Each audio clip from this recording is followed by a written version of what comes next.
On the illuminated stage, Daniel's tears shine in the spotlight as he plucks each note. His past weighs on his mind a regret. Daniel Miller, 47, worked quietly in his cubicle in the Empire Building, a skyscraper that dominated the Manhattan landscape. The constant buzz of the coffee machines and the conversations about codes and contracts was the backdrop of his life for almost 20 years. Before that, his life had a very different soundtrack, the delicate and exciting sound of the piano. Born and raised in a suburb of New York, Daniel had been a promise of the classical music world. He spent his youth among theaters and concert halls, winning competitions and admirers. However, the pressure to ensure a stable financial future made him switch sheet music to spreadsheets. On an ordinary Wednesday, as Daniel organized documents, a conversation in the next room caught his eye. Two colleagues discussed the upcoming concert of a renowned pianist who would perform at the Lincoln Center. Daniel stopped, his hand hanging over the pile of papers. The music was still playing even from afar. Upon leaving work, his usual commute included a passage along West 4th Street, where he often stopped to look at the music shop windows. On that day, a pamphlet in one of the windows captured his attention. National Piano Competition, open entries for all levels. Daniel took one of the pamphlets, letting his fingers rub against the papers like ivory keys. Arriving home, Daniel was welcomed by his wife, Mary, who noticed the pamphlet in her hands. She asked with a smile, "Any chance I'd see you play again?" Daniel shrugged, trying to hide the agitation he felt. "I'm rusty, Maya." It would be ridiculous after so long. At dinner, while eating, the conversation revolved around the plans of the children's school and the little news of the day. But Daniel's mind was on stage in the spotlight in front of a grand piano. After cleaning the kitchen, he climbed up to the attic, where his mother's old piano was still. Passing his hand through the dust on the top, he sat down and opened the lid. The keys seemed to welcome him back, an old friend waiting for him. With hesitation, he began playing Debussy's Clair de Lune, a piece he had always loved. The first notes were uncertain, but little by little, the music began to flow more naturally. Mary appeared at the attic door, listening in silence. "You haven't lost your touch, Daniel. You should really consider this contest," she said, encouraging him. Daniel stopped playing and looked at it. "Do you think? What if I fail? What if I make a fool of myself? What if you shine?" Mary replied, approaching to sit next to her. "You always said that music was your true passion. It would not be a failure to try again." Inspired by Mary's words and the comforting glow of the keys under his fingers, Daniel decided he would try. The next day, he would enter his name in the online application form for the contest. It was a small step, perhaps, but one that could bring him back to the world he loved, a world he should never have left. The office and the skyscraper where Daniel works looked more and more like a concrete cage. However, now there was a possible way out, a chance to live again, not just exist. The next morning, after deciding to enter the contest, Daniel felt a mixture of emotion and anxiety. While getting ready for work, he would mentally revisit every note and cadence of Clair de Lune, the piece he had played the night before. The sound still resonated in his mind, like a distant echo that cried out to be heard again. In the subway, instead of focusing on his usual book, Daniel downloaded a digital score on his phone, studying it meticulously, tracing with his finger each line, each pause.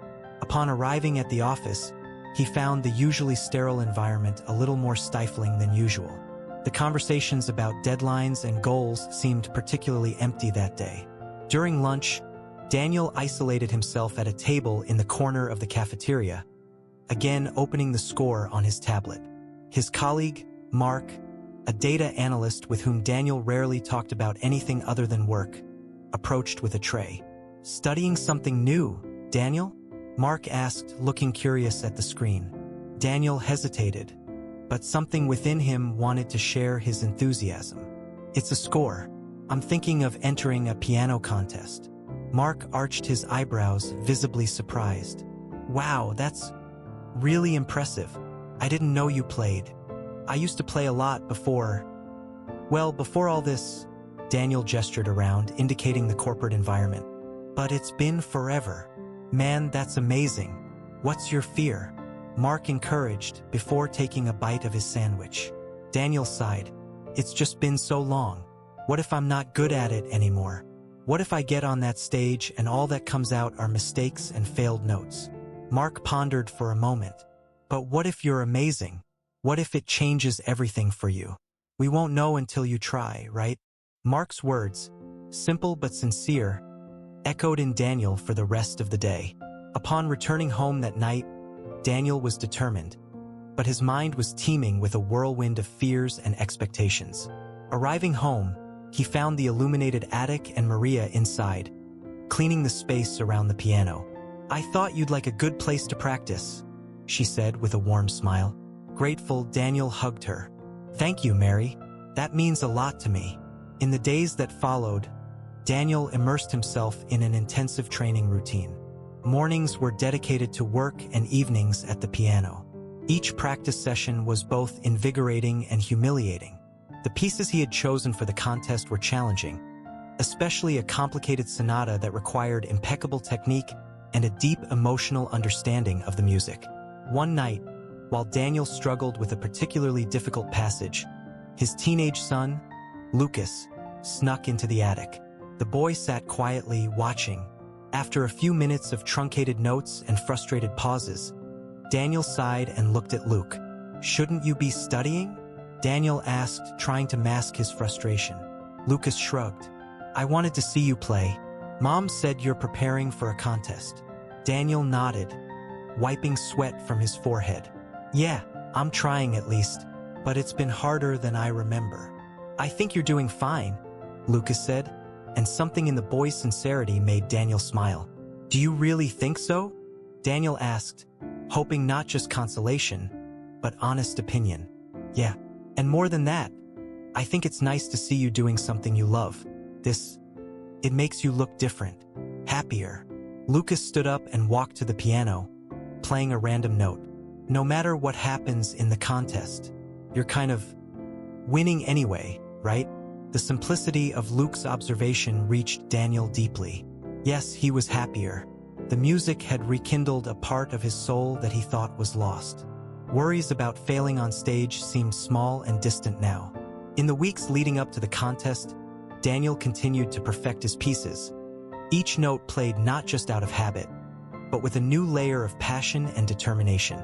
He was ready to face the stage again, not just as a competitor, but as a revived musician, rediscovering the pleasure in every move, in every melody. The fear of failure still lurked in the corners of his mind, but was constantly being overshadowed by the brightness of possibility and personal renewal. Daniel was, after all, rediscovering not only music, but himself. As the day of the contest approached, Daniel's routine became even more intense. He had applied for leave at work to devote himself fully to music, a decision that, although risky, felt necessary to do justice to his return. The house now breathed music from dawn until late at night. The sheet music scattered throughout the attic told the story of his dedication, each sheet a chapter of his artistic rebirth. To improve his technique, Daniel hired an old acquaintance of the music school, Eleanor Rigby, a renowned pianist who had become a teacher. Eleanor was rigorous and insightful, exactly what Daniel needed. In the first session, she spared no criticism. Your touch is heavy, Daniel. You're fighting the piano, not dancing with it, she remarked as he played a complex piece by Chopin. Each session with Eleanor was a mixture of tension and triumph. Under his tutelage, Daniel learned to refine his technique, to understand each piece not only as a sequence of notes, but as an emotional expression, a narrative told through the fingers. Eleanor taught him to draw delicacy from the softest passages and the force of dramatic explosions. At the same time, the support of his family became increasingly vital. Maria became Daniel's unofficial manager, coordinating his practice schedules and sessions with Eleanor, as well as taking care of the needs of the home and children. His son Lucas, on the other hand, took on the task of documenting the process, recording videos of Daniel's practice sessions and publishing them online. Interest in his journey grew, with former music colleagues and strangers sending messages of encouragement. On a sunny afternoon, as Daniel passed on Beethoven's Sonata Appassionata, he felt a deep connection to the music he had never experienced before. The notes flowed through it with an intensity that filled the air with electricity. Mary, standing at the door, watched tears in her eyes as she saw the passion with which Daniel played. "You're ready," she said when he finished, the last notes resonating in the attic. "You really are." Feedback from the online audience was also a constant source of motivation. Comments on Lucas' videos were mostly positive, with many expressing admiration for Daniel's courage to rediscover and follow his passion after so many years. This strengthened Daniel's confidence, giving him even more energy to devote. As the contest date approached, the local community began to learn about its history. A local newspaper did a story about him, highlighting his journey back to music. The story of Daniel, a man rediscovering his first passion and facing his fears, resonated with many. He was not just a pianist participating in a contest. He was a symbol of perseverance and renewal. The final rehearsals were intense. Eleanor pressed Daniel for every little mistake, but she also celebrated every success, no matter how small. "You're not just playing notes, Daniel. You're telling your story with each piece. Let the audience feel it," she advised. On the eve of the contest, with the sheet music already memorized and the refined technique, Daniel sat down at the piano for one last practice session. He played all the pieces of the contest repertoire, flowing from one to another with a security that accumulated over the months of intensive preparation. When it was over, the silence that followed was filled with a sense of accomplishment and expectation. Daniel looked at Mary and Luke, who had been his pillars throughout this process. "No matter what happens tomorrow, I've earned a lot more than I could ever imagine," he said, his voice choked by emotion. "Thanks to you and the music, I found myself again." The night before the contest was uneasy. Daniel relived every piece in his mind, imagining the stage, the judges, and the audience. However, the anxiety she felt was tempered by a strong sense of gratitude and fulfillment. He knew that regardless of the outcome, he had recovered an essential part of himself, and that was a victory that no competition could give or take away. It was with this mindset that Daniel prepared to face the greatest challenge of his journey so far, armed with the rekindled passion for music and the unconditional support of his family and friends. Tomorrow, on stage, he would not only compete, but celebrate every note played, every moment lived so far, every beat of his heart rediscovered with his art. The day of the contest dawned bright and sunny, but for Daniel, the world seemed to revolve around the vast auditorium of the Lincoln Center, where the contest would be held. He arrived early, accompanied by Mary and Luke, who carried his camera to capture every moment. The auditorium was already open with the sounds of pianos being tuned and competitors making the last warm-ups. Daniel felt a mixture of nervousness and excitement as he entered the great hall, the weight of months of preparation weighing on his shoulders. Behind the scenes, he found a quiet corner to sit and close his eyes, trying to calm his mind and focus. He mentally retraced each piece he would play, visualizing the notes and expressions that each one required. Mary held his hand, offering a comforting silence and support. "You're ready for it, Daniel. Show them what the song means to you," she whispered. When Daniel's name was announced, his heart quickened. He walked to the stage with firm steps, but his interior trembled with the magnitude of the moment. While sitting at the piano, Daniel took a deep breath, looked at the keyboard, and allowed himself to feel the presence of the instrument. For a moment, the outside world disappeared, and he was back in the attic of his house, surrounded only by the walls that had witnessed his journey back to music. The first notes of Clair de Lune floated through the air, soft and ethereal.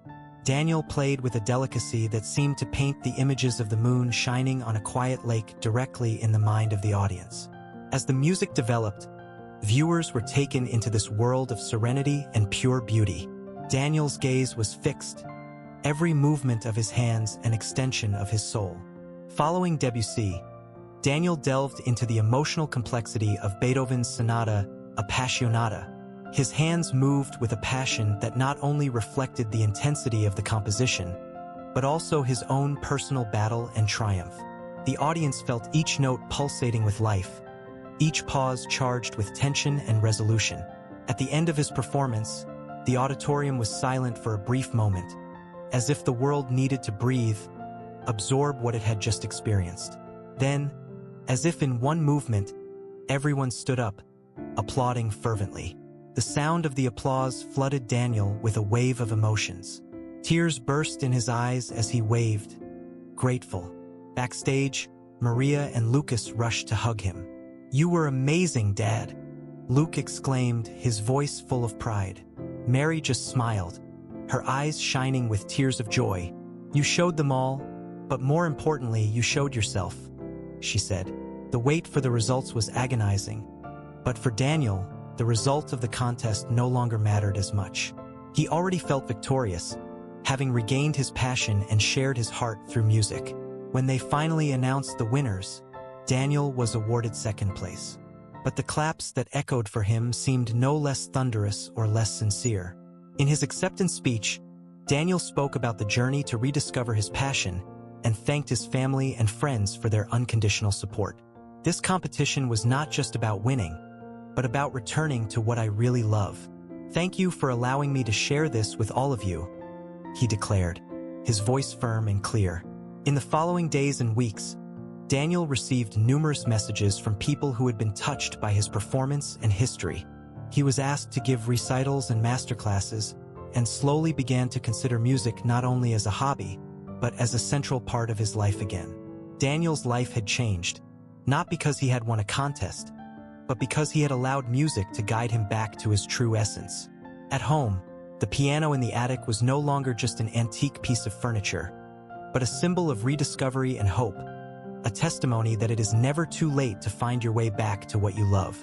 And so, Daniel's story, The Musician's Return, became more than a mere participation in a contest. It became an inspiring reminder that passion, once rekindled, can illuminate a lifetime, bringing harmony and purpose where once there was silence and resignation. If you liked this exciting story, help us by leaving your like and subscribing to our channel. Until the next story.